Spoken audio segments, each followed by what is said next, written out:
Un témoignage que l'on aimerait ne jamais avoir à lire. De retour d'Ukraine, une journaliste du média suisse RTS a livré le récit édifiant d'une mère de famille, qui a vécu le pire pendant l'offensive des soldats russes.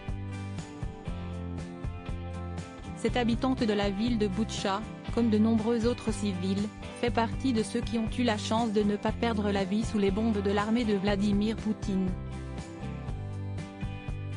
Mais ce qu'elle a vécu est tout simplement horrible, des viols incessants de la part des soldats russes.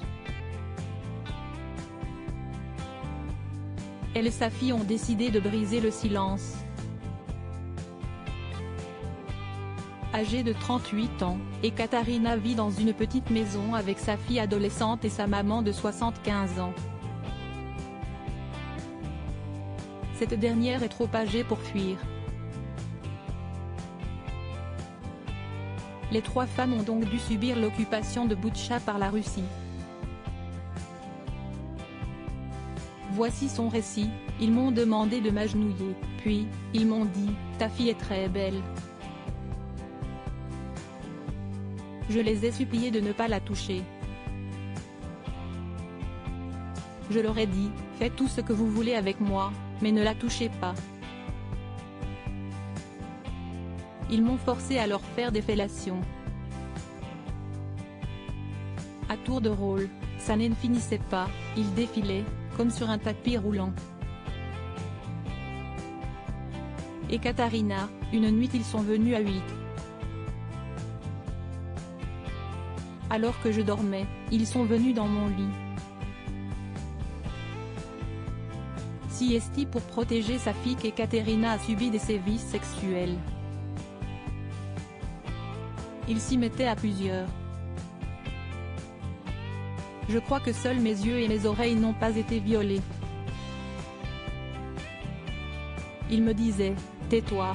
On était en poste en Biélorussie et ça fait longtemps qu'on n'a pas eu de femme. Alors ferme-la. Il menaçait sinon de détruire le quartier, de tuer tout le monde, mes voisins, ma fille. Ces mots, impossibles à décrire, ont continué. Une nuit ils sont venus à 8. Je dormais.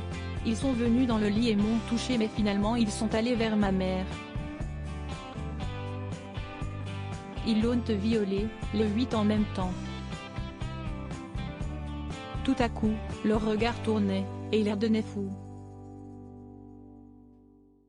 Ils étaient totalement imprévisibles.